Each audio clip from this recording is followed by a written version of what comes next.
Shalom, shalom. Ani Yehuda Yorah. Peace, peace. I'm Judah the Shootah. Today I got something specially planned for you guys. We're going to be going over the topic of Romans 14:23 and none other than James 4:17. Now, before we get started, let me kind of tell you how this actually transpired.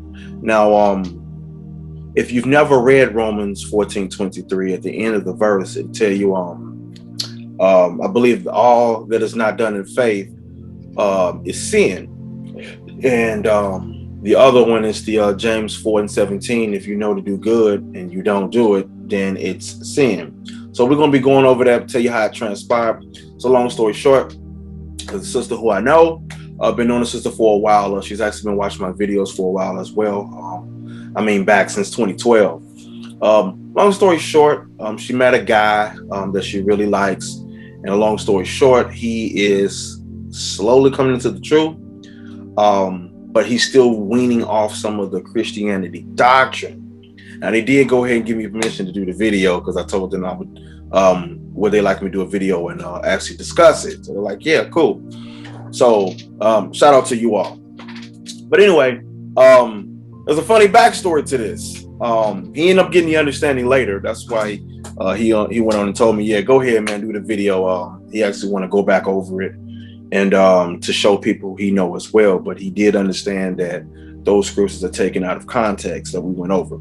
So anyway, long story short, I was speaking with her and I have been giving her the understanding on polygyny, because she actually, believe it or not, wants her husband to take a sister wife if they decide to go ahead and become one. And he was basically saying that no, he's not with it. It's a sin, even though he has other women, which we talked about. But that's another topic. But anyway, so dealing with that, we began to talk about certain scriptures. And then I asked him what was sin. And these were the verses that he quote. And I ain't gonna lie, I laughed. It was so funny. You know what I'm saying? And again, at the end of Romans 14:23, tell you, for whatsoever is not done in faith is sin or whatnot. All right. So we're gonna go ahead and go over this really quick, guys, and we'll get the correct understanding on what the Apostle Paul actually meant when he wrote these things. And so we're going to go ahead and get on started. Let's go ahead and do so. All righty. So in Romans 14. All right. Now I think about it, it's actually funny that we're going over this because there's been things that's been going on and in the community specifically about this, but that's not the topic of the discussion. So anyway, at the end of Romans 14:23, there's something that I highlighted when I was actually speaking with him. And it goes on to say, V'chal hanaseh shelo me'emuna chet hu. Okay, so which says V'chal, which means in all, he naaseh. All right, so in all that is done, shelo. All right, or shall I say, in all that is not done, me'emuna. All right, here we go. Highlight that. Me'emuna, meaning without faith. Hu, meaning is. Chet, which is sin. All right, so we're gonna go ahead and get some understanding. All right, so let's go ahead and get to it. So again, for all that is not done without faith is sin. That's the key word, sin there. All right.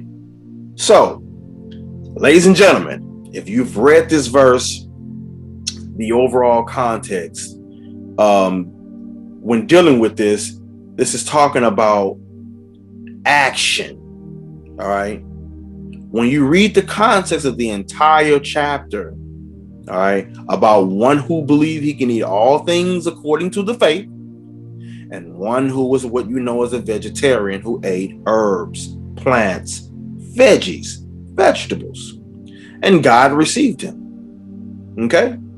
So when you get down to that verse, it's basically speaking on a person who eats meats and still doubts he is in sin because he didn't act on faith. In other words, this was about meat eaters versus what you call today vegans or vegetarians.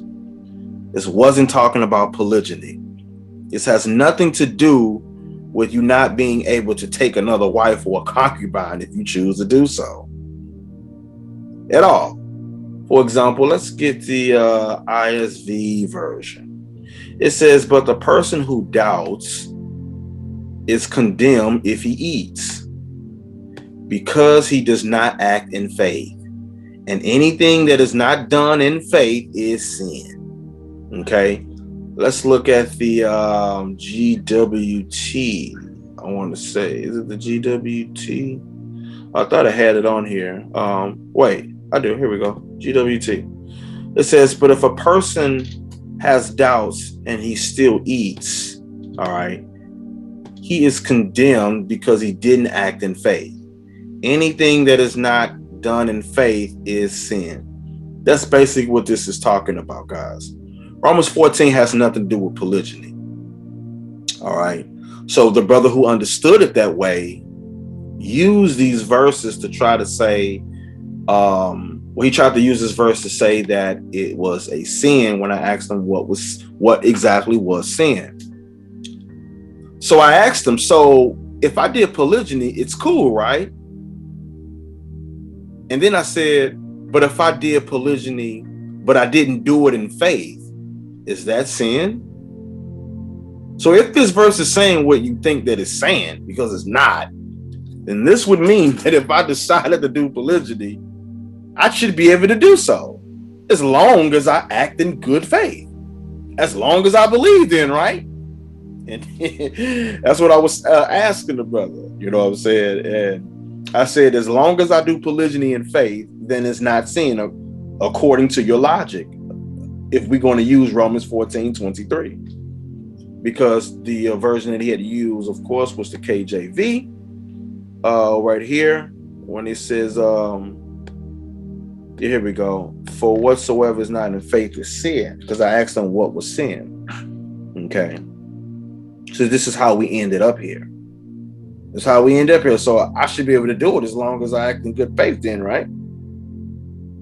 As long as I do polygyny in faith, then it's not a sin. So in this case, if you want to use Romans 14:23, it's not, geared toward him, but, just in generally speaking, according to this logic, it wouldn't even apply to me or to those who believe and have faith that righteous biblical polygyny is okay to practice. It wouldn't even apply to us unless we acted on it without faith. Unless we did it and it wasn't of faith. Even though Paul wasn't speaking on this in this matter at all. So after he understood that, the brother who I was speaking with, and the sister, because it was both of them, but mainly him.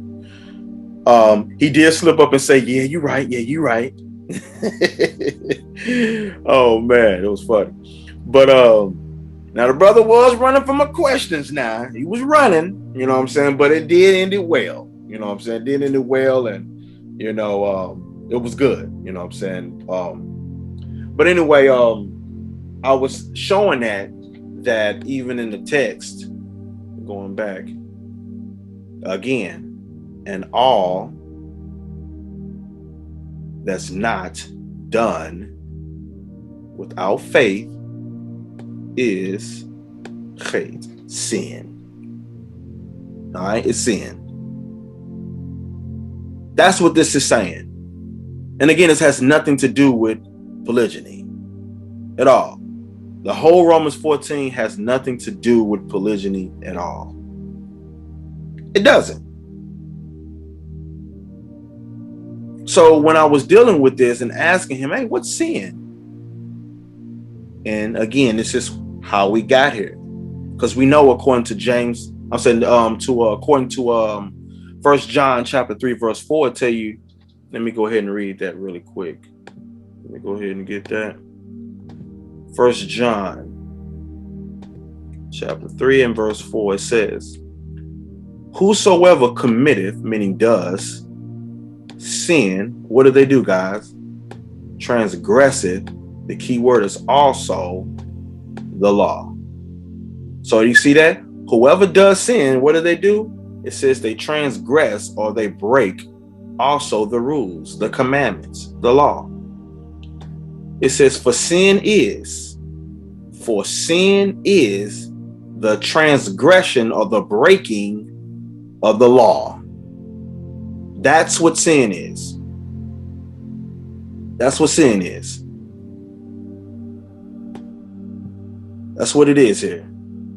And we see the same exact thing. See this? V'hachet peshia be'torah. See that? See that? Same thing. Be'torah hu v'hachet. Peshia be'torah. See that? Look at that. Chachet peshia. Look at that. For all who sin. See that? They transgress the Torah. See that? Sin is the breaking of the Torah. Sin is the breaking of the law, if you will, in a nutshell. So he also tried to give me the James 4 and 17, which I want to speak about. And all I did because we're going to go there in a second, all I did was just made him bag it on up. Let's bag it on up and let's get the context of what James was saying and how this James 4 and 17, when we get there, this was one who was arrogantly bragging about what he was going to do as if he knew he was going to live long enough to see his plans follow through. Versus him saying God's will. Or you know how we say Lord's willing, or Lord willing if I see you, tomorrow. Because everything is the Lord's will. Everything that we plan and set out to do. Okay. So then I remember this is when the conversation was heated. I did ask him a simple question in that verse 17 at the end when it says to him that is sin. I was being sarcastic, like, why does it say to himself it's sin and not to the Most High? Because I asked you, what was a sin according to God? So even in that sense, this wouldn't even have been answering my question because it said to him and not according to God. Not to anyone else, but to himself, since you want to play games, of course. And, he didn't want to, and at first he didn't want to build on a topic when I began to ask him the simple questions concerning the verse. So let's get this verse as well of James 4 and 17. But we're going to get the context on this, okay? Because this is boasting or bragging or being prideful about tomorrow. So for the matter of fact, let's go ahead and grab it real quick. The book of James. 1 second, move this way. Okay, cool. James 4 and 17. All right. So boasting about tomorrow, guys. You see that right here? Boasting about tomorrow. Boasting about tomorrow. See that? And we're going to be reading Valo, asenu, Chet, Chulo. Oh, see that?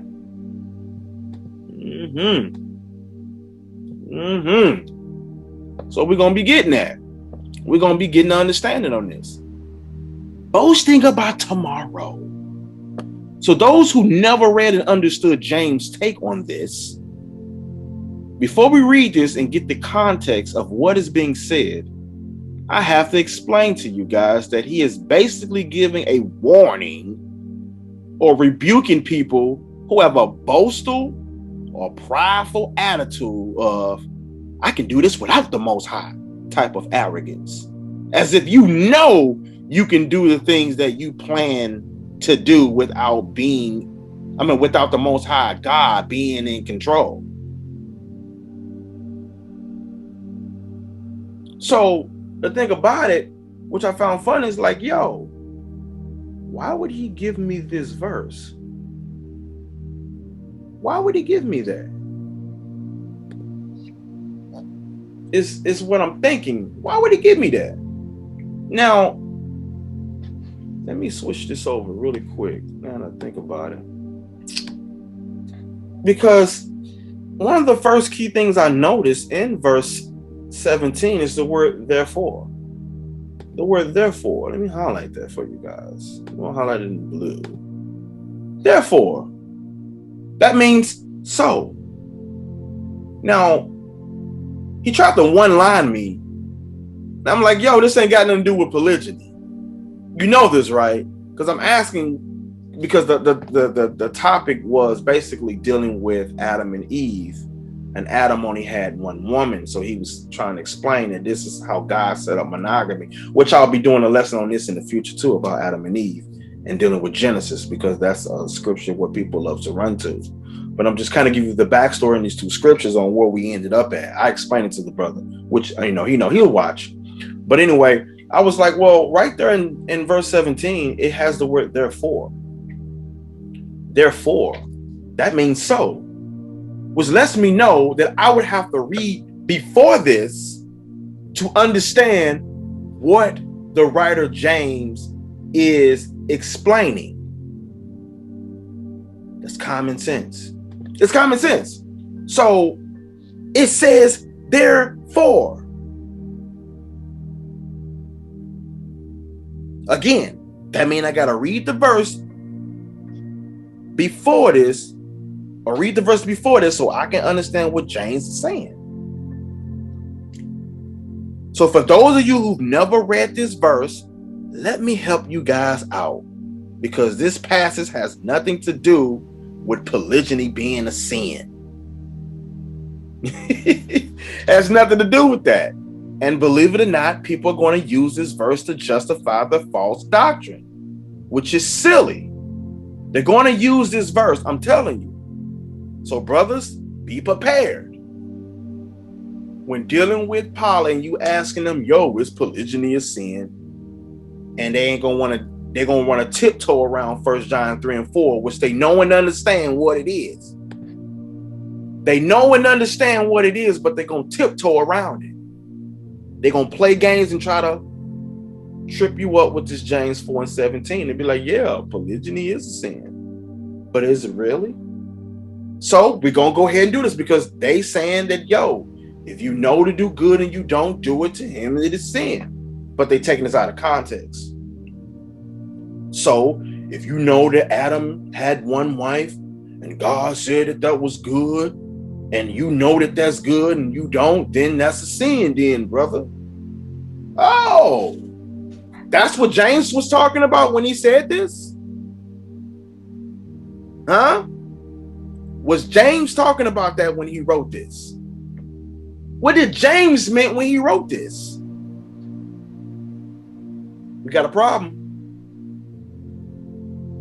Brothers is using this verse to justify a false, wicked doctrine. We're trying to teach against the Bible, saying that polygyny is a transgression.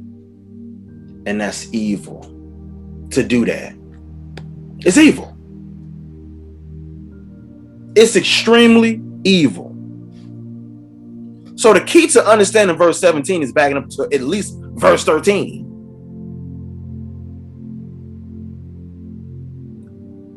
Clearly, again, it says boasting about tomorrow right there. Right there. So when I was just telling you earlier, in case you never read it, he was giving a warning for people who got this mindset that I can do this without the Most High, which I saying was arrogant. As if you know that you can do these things without the Most High being in control. So let's go ahead and get this real quick. Enough of the talking. James 4 and 13. It says, I'm gonna go to now you that say today, or tomorrow. All right? Today or tomorrow. What do these type of people say? We will go into such a city and continue there a year and buy and sell and get gain. Okay. James is going on and he's about to rebuke people who have that mindset that they can just go on about their daily life with the mindset that they don't need God and that they can just make plans and leave God out of this, as if they the one that is in control, not knowing that God can take you out at any time. You got no clue what the Most High has planned for you. This is boastful. This is evil. This is pride. This is wrong. This is sin. This is the sin that James is speaking about that we're going to find out. This has nothing to do with polygyny. Stop letting them one-liner y'all and taking stuff out of context. Has nothing to do with polygyny or taking more than one concubine if you choose to do so. But Judah, how can you make these such claims and saying that this is what it means? Well, let's continue. We're going to get the understanding. With all your get understanding, right? Verse 14, he says, whereas you know not what shall be on the morrow. Look at that. For you know not what shall be on the morrow, meaning the next day. You don't even know what's going to happen tomorrow. Because remember, he said, go to now you, meaning for these people who say today or tomorrow. He's saying right here, you know not what shall be on the morrow. You don't know what's going to happen on the next day. Now check this out, guys.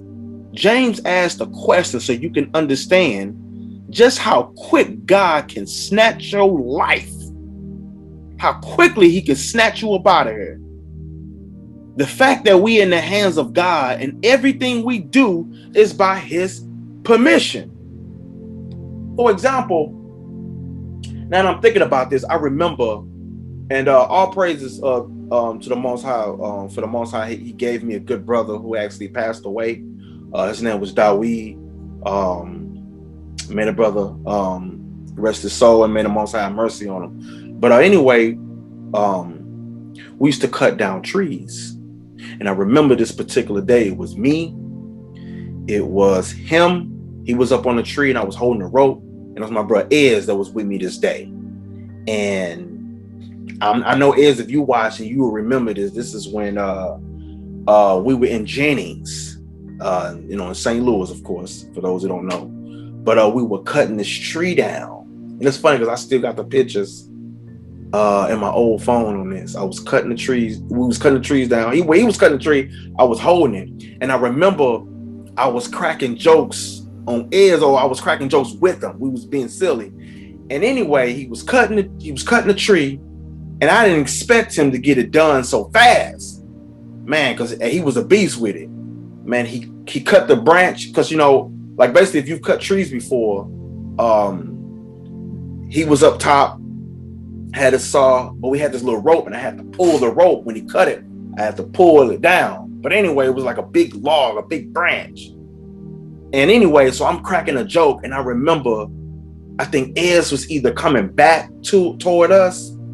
And I was sensing, I turned around and said, I cracked a joke or something. And before I could even turn around to see if he cut it, because I had a feeling that he did, the mug, boom, it smacked the ground. And it hit so hard, I felt it in my chest. And I remember my whole life flashed before me. Had I been just a few feet forward, it would have crushed me. It would have killed me on sight. And I remember I was sitting there like, whoa, like, man, like, yo. And it made me think of James 4. I remember that made me think of James 4, like, yo, you could be here 1 second and you could be gone the next. You could be gone the next. You know what I'm saying? You could be gone the next. And that's what I'm sitting there thinking about when this happened. I'm like, wow, gotta get my life right. So anyway, verse 14 again, he says, whereas you not know I'm sorry, whereas you know not what shall be on the morrow, meaning you don't know what's going to happen the next day. So then he asks the question, for what is your life? For what is your life? Wow. What is your life compared to, in other words? It is even a vapor. A vapor. That's like a little smoke. Smoke. That appeared for a little time. And look at this. And then, poof, vanisheth away. Vanish away. So you can be here 1 minute, or shall I say 1 second, or 1 day, and you can be gone in the same second, the same minute, the same day. Now look, James is not saying you can't make plans, y'all. He's just saying that your life is in God's hands. And he's speaking on the people who are making plans and doing these plans, or acting on it as if you don't have to rely on the Most High. This is where you go wrong. Your life is not in your own hands. And you don't know if you will be able to do the things that you had planned or set out to do unless God allows it. I'm going to say that again. Your life is not in your hands, and you don't know if you'll be able to do the things that you plan or set out to do unless the Most High allows it. If it's the will of the Most High that you do it. So now he tells us what you ought to be saying. Because again, your life that is compared to a vapor of smoke, you could be here 1 day, you could be gone the next. Boom, you gone. How are you bragging about today or tomorrow and making plans about what you gonna do? How you doing that? How you talking about, yeah, you know what I'm saying? We're gonna go here, we're gonna go there, we're gonna do this, we're gonna do these business moves, we're gonna be doing this, we got this in plan. How you making that plan? How? Well, you know what I'm saying? You know, I done got X, Y, and Z, so look, we're gonna go ahead and set this up. How are you doing that? That's arrogant. Prideful. It's boastful. You don't know what the Most High got set up for you. So now James is about to say what you ought to be saying. What's the verse say? It says, for that, meaning in all that, what he was just writing about from 13 down to 14, he says, you ought to say, if the Lord will.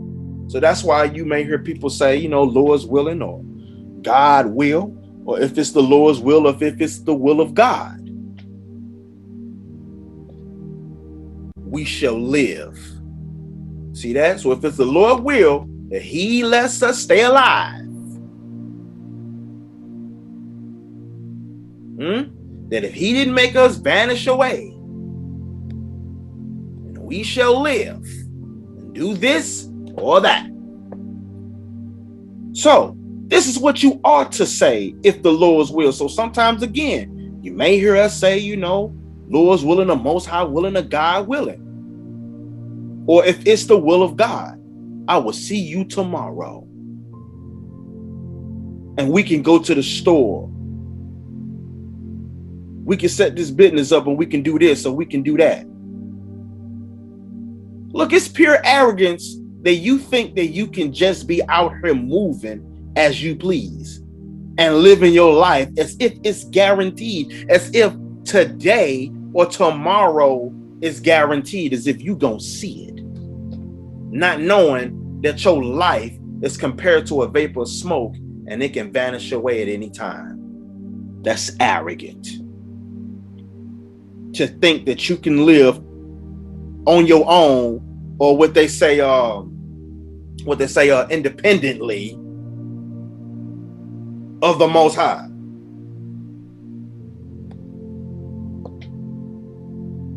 That's boastful. That's arrogant. Proud independence is what some call that. Proud independence. How you doing that? How you making these type of plans? Proud independence is sin.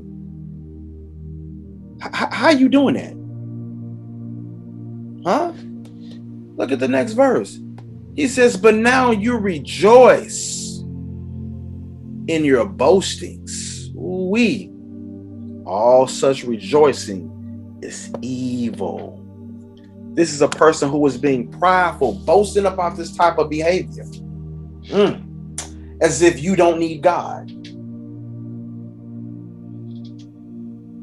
Boasting about these plans as if you don't need God in your planning, as if you can live independent from the Most High. Who is the one that's in control? How can you sit and do that? This is what James is talking about. It has nothing to do with saying that polygyny is a sin. Matter of fact, what's that? Proverbs 27:1. Let's grab that real quick. Proverbs 27 and verse 1. It's the same concept, guys. It's the same concept. Look at what that says. Boast not yourself of tomorrow. Don't be boasting about tomorrow. That's what they're saying. For you know not what a day may bring forth. Don't that sound like James 4:13, what we read? That word boast means to celebrate, in a sense of glorifying, in a sense of putting on a show, if you will. As if you know you're going to live to see a new day. This is prideful and arrogance. Your future don't belong to you. I mean, your future don't belong in your hands. It belongs in God's hands, in the Most High. You are not in control. The Most High is in control. The Most High is in control. Remember the mindset that this is of the picture that is painting here. This type of person is as if his own life is in his own power. As if it's in his own power. And he can make sure of time. He can make he is sure that he got time. That's arrogance. That's boastful. That's proudful. Proudful. Arrogance. Let's look at that word for boast real quick. Hold up. There we go. For boast. I think it's the word halal. Yeah, the real word halal. Look at what that says, guys. Look at what that says. To be clear, like you just sure. All right. Use the color to shine. Look at this. To make a show. Like I was saying, like you were putting on a show. Look at this. To celebrate. That's what I was saying earlier. You celebrating like you putting on a show. You proudful and praising in that. Saying don't do that. Let's look at Proverbs 16. Proverbs 16:9. You're trying to get that, guys. Proverbs 16:9. Let's go ahead and grab that. So don't confide in implicity in your plans. Don't do that. That's what this is going over. Proverbs 16:9. And I believe the other one is what's the other one? Proverbs 19:21. We're gonna grab those. We're definitely gonna grab those. So it says, a man's heart or mind devises whose way? God's way? No, his way. So a man's mind, it deviseth his way. But the Lord directed his steps. Look at that. Let's look at the ISV version. What does that say in the ISV version? It says a person plans his way, right? So he's making plans on his way, but the Lord directed his steps. The Lord directed his steps. Let's go to Proverbs 19:21. 19:21. Give you time to get there, guys. So it says there are many devices, guys, plans in a man's heart, meaning in a man's minds. But nevertheless, the counsel or the purposes, the plan and the purposes of the Lord shall stand. Let's see what the IZ version says. Many plans occupy the mind of a man, but the Lord's purposes will stand. It's going to prevail. It's going to come out on top at the end. That's what it's going to do. It's going to come out on top at the end.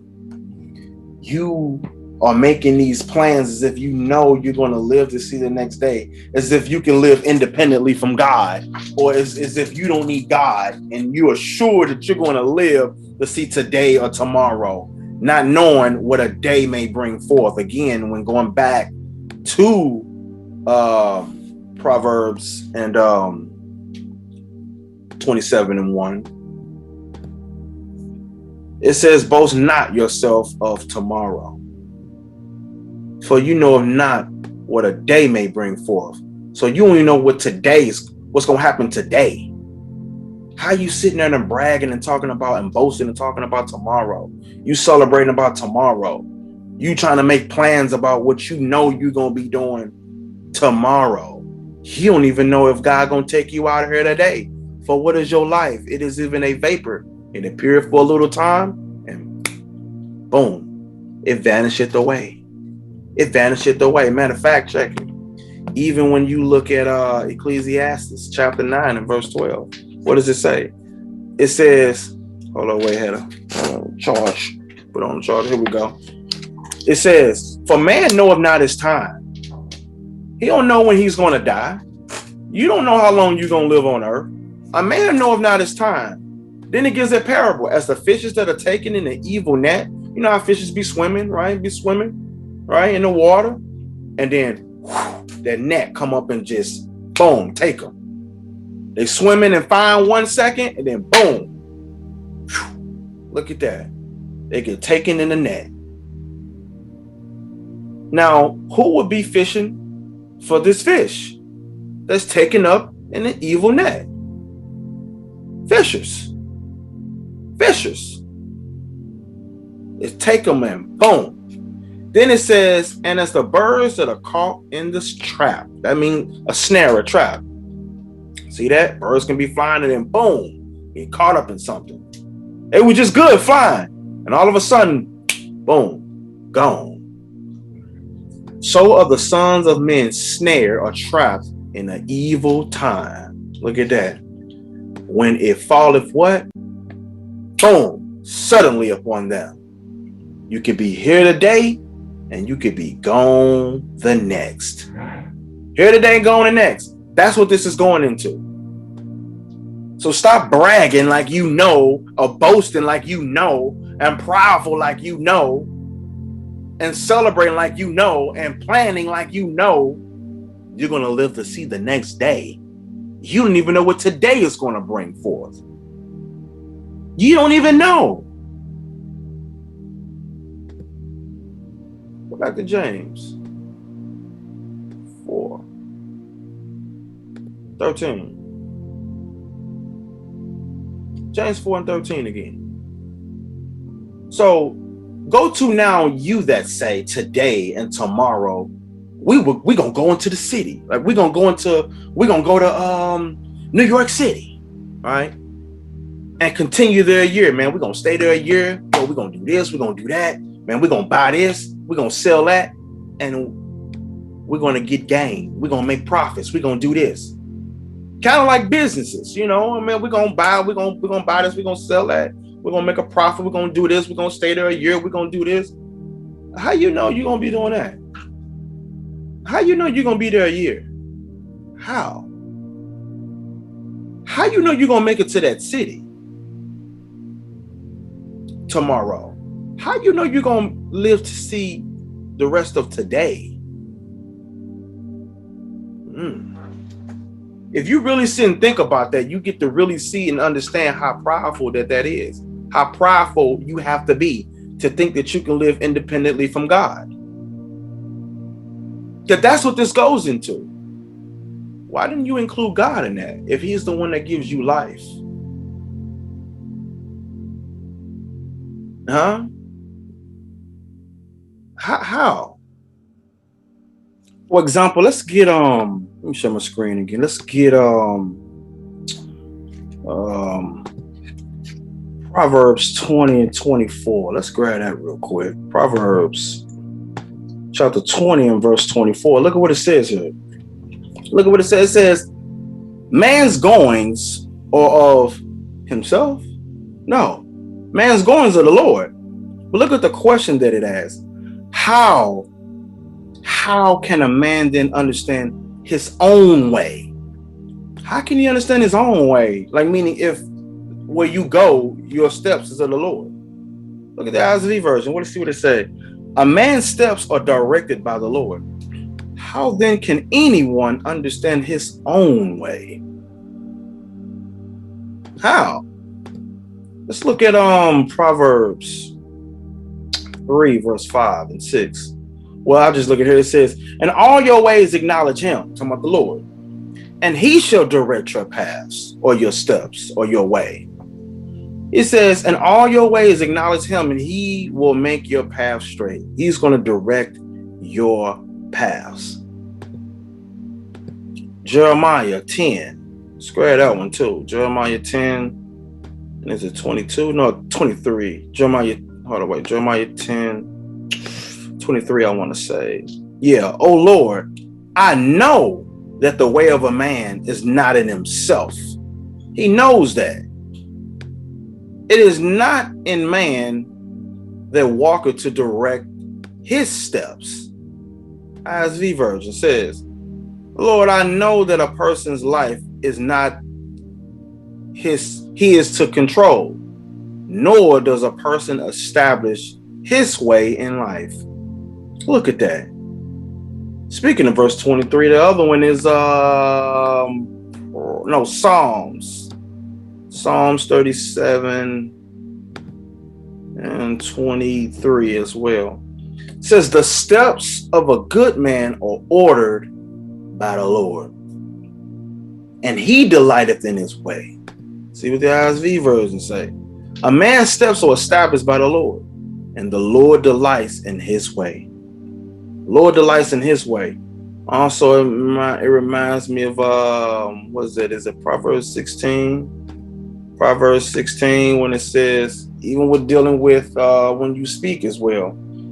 So it tell you here, the preparations of the heart are the mind in man, and the answer of the tongue is from the Lord. So letting you know, you don't really have to prepare what you're going to say. Why? Because the answer, what you're speaking off your tongue, is coming from the Most High. So even what you speak is coming from the Most High. But he's going to explain further on that though. It says, all the ways of a man are clean in his own eyes. See that? Look at that. So everybody's ways are pure and right in their mind, in their eyes. But the Lord weigheth the spirits. Commit your works unto the Lord, and your thoughts shall be established. See that? And your thoughts shall be established. See that? So it says, the Lord hath made all things for himself. Yeah, even the wicked for the day of evil. For the day of evil. See that? For the day of evil. Now, let's get back to that Proverbs real quick, 20 and 24 once again. Because again, when you look at that ISV version, it's telling us right there, a man's steps are directed by the Lord. How then can anyone understand his own way? How can he understand his own way? Because doing that, obviously, we know that that's boastful, prideful, arrogant. Let's go back to James. We're going to get some more understanding. James 4. Let's back it up to 15. It says, for you ought to say, if the Lord's will, we shall live and do this or that. Right? Because remember, this is for the people right here. that say today and tomorrow. These are the people who making plans for the day and tomorrow.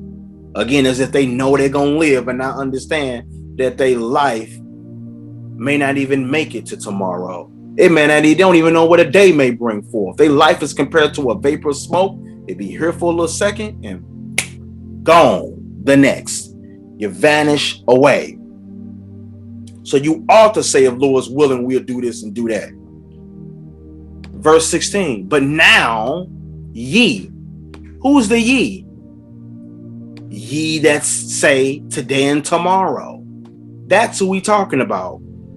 Ye do what? Rejoice, celebrate in your boastings. What were they boasting about? This, that. All such rejoicing is evil. Who is he talking about? These people. Basically boasting about tomorrow.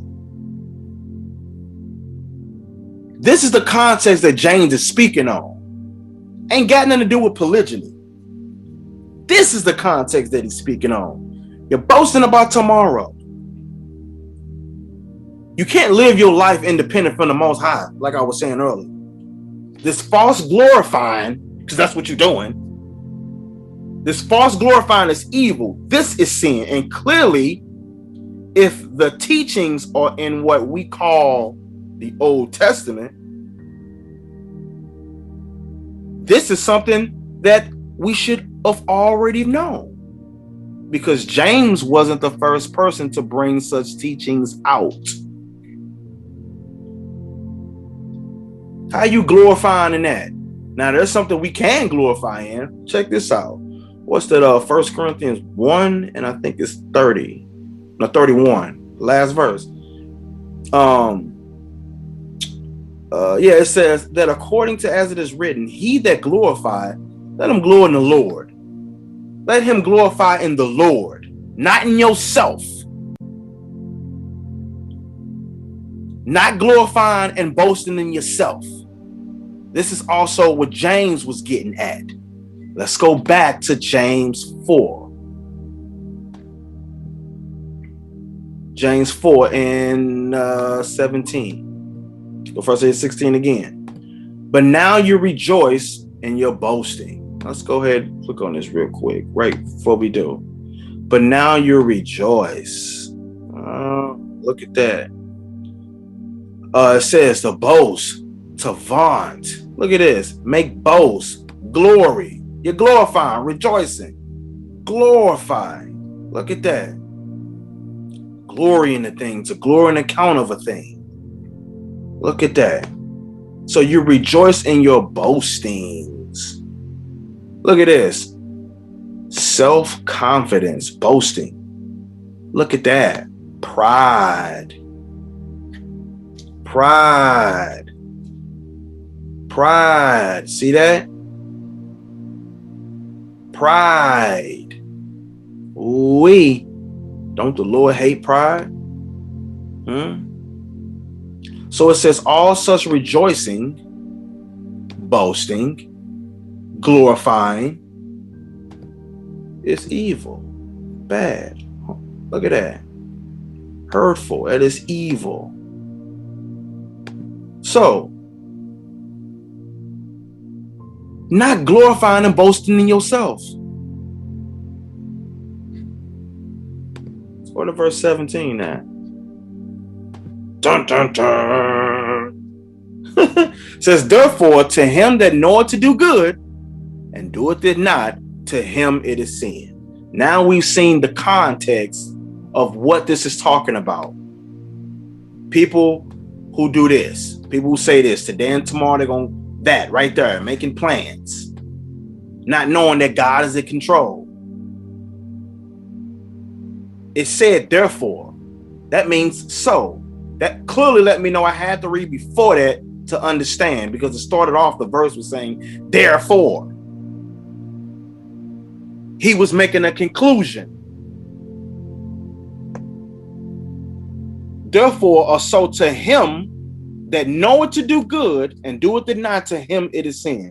That's the context of what James is speaking about, glorifying in your boastings in yourself, as if you know you can be independent of the Most High, as I've been saying, and live your life as if the next day is promised, and boasting in that. This means you got the greater sin because you know it's evil. You know it's evil. Clearly, James understood this concept. It's better to talk about the dependence on the Most High, such as saying God's will, Lord's willing, than to live like you can make plans and not even know if you're going to live to see the next day.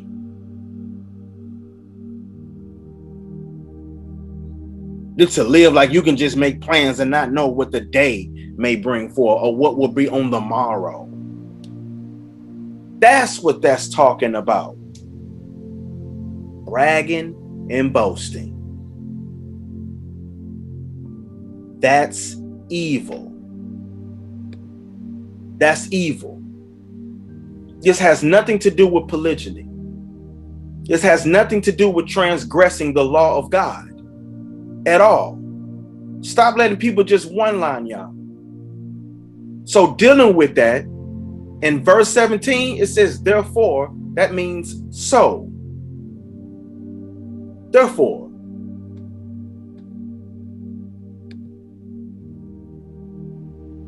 The word certainly, accordingly. So. Look at that. Truly, but now. So likewise then. There we go. So that let me know that I had to read before that to understand what he was saying. He just come out of the blue and say that. To him that knoweth to do good. What good is he talking about? Right here. Right there. Boom. For you ought to say the Lord's will. That's doing good. That's doing well. Why? Because God is in control. He's in control of your life. You can't live independently from God and rejoicing and boasting as if you know you can make these plans without the Most High. How do you not include him in it? That's not good. You can't do that. Your life is not in your hands. So to him that knoweth to do good, he explained what the good was. What is the good in this overall message that he is saying there? Because he told you, for you ought to say, if the Lord's will, we shall live and do this and that. Do what? He was telling you here, you now that today and tomorrow, that the people who say that, you're going to go into such a city, meaning a certain city, and continue there a year. And buy, which is, something you would want to do, and sell, which is something they probably want to do, and get gain. Who wouldn't want to make a profit? He's saying you don't even know what's going to be on the next day. You don't even know if you're going to live to see it next day. What is your life? Says, boom. What is your life? You ever see somebody cooking on the stove and they got the little vapor of smoke and it be there for a second and gone the next? That's what he compared your life to. It is even a vapor that appeared for a little time and then boom, it vanished away. For that, that's the key word, for that, ye, who's the ye? He told you back in verse 13. He said, you ought to say. So remember, not the people who say this. He's saying you ought to say, if the Lord's will. Or again, when we say Lord's willing. If the Lord's will, we shall live, or meaning we still alive, and go and do this or that. But, there's the key word, but now. So these are people who are prideful and arrogant. I was showing you that these teachings is already in what we call the Old Testament. This ain't nothing new what James was speaking about. So it says, but now you rejoice in your boastings. Ask somebody. This can't be talking about polygyny, and polygyny is a sin. or anybody who uses this verse to try to say that means talking about sin and not understanding what was the sin. Anybody, in any situation, then ask them, what was the boastings? Who was the ye? It said you rejoiced in your boastings. What boasting? What was they boasting about? Huh? Look at this. Pride. What did they have self-confidence in? What were they so confident about? What were they so prideful about? Go back and read the context of what it's saying. You rejoiced in your boastings. Who's the you? And who was the people that was celebrating or rejoicing or glorifying in their boastings then? Who was that? Huh? To make boast, glory, or joy. Joy, that's a celebration now. Joyful. Who was doing this? And what was the context that he's saying this in? You rejoiced in your boasting. All such mean all this type of rejoicing. Click on rejoicing. Boasting. Boasting is right there. Look at that. Same thing. So all such boastings, all such boastings or rejoicing or glorifying, he called it evil. In evil sin? Yes. That's not good. It's the opposite from good. Evil. Look at this. All such is evil. Hurtful, that is evil. An effective influence thus deriving from G2256, which refers to rather essential character, right? Ill, mischief, sinners. Look at this, bad. That's bad.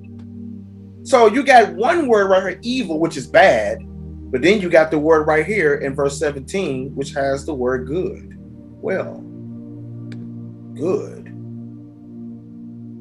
It says beautiful, that is valuable, appearance, distinguished, which is properly better, fair, good, meet, well, worthy.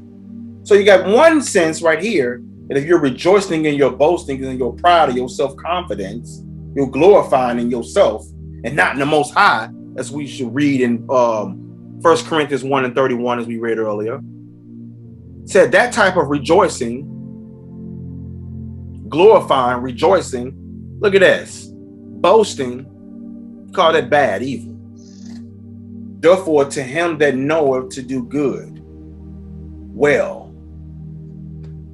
So we got evil, a bad here, now we got good there. And they do it not. To him it is sin. So he didn't do it. What does this verse have to do with anything? Well, in the beginning it gets said, therefore, which means so. So what is the proper context? Going back to verse 13.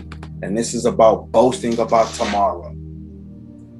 That's what this is talking about. It has nothing to do with saying that polygyny is a sin. Has nothing to do with that.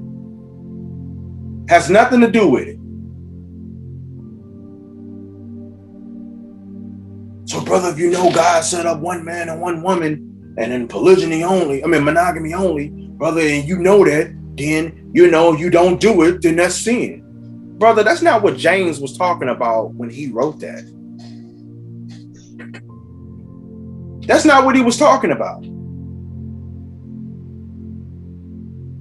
When James wrote that, James had a mindset. The author, when the author wrote it, go back to at least verse 13 to understand what he was talking about and who he was referring to. Don't just let nobody read verse 17 when it starts off with saying therefore. Come on now. Come on now. Don't do that. Don't do that. Sin is the transgression of the law, of the Torah.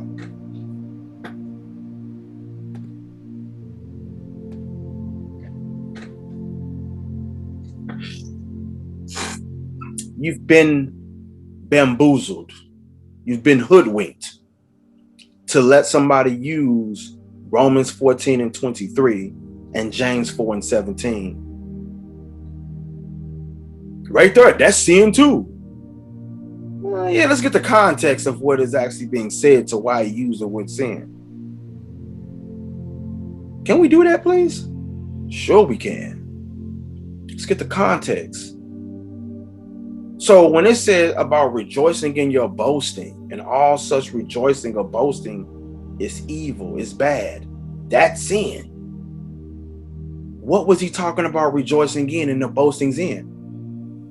Because all of that is relevant to why he said what he said in verse 17. This is the long story short. It's the long story short. Hopefully this was helpful. Polygyny is not a sin. Romans 14 and 23 ain't got nothing to do with that. Ain't got nothing to do with that.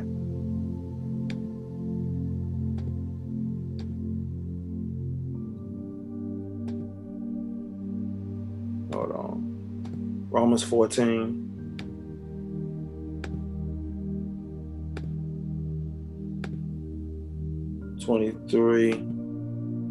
Right there. V'chol hanaseh shelo me'emuna chet hu.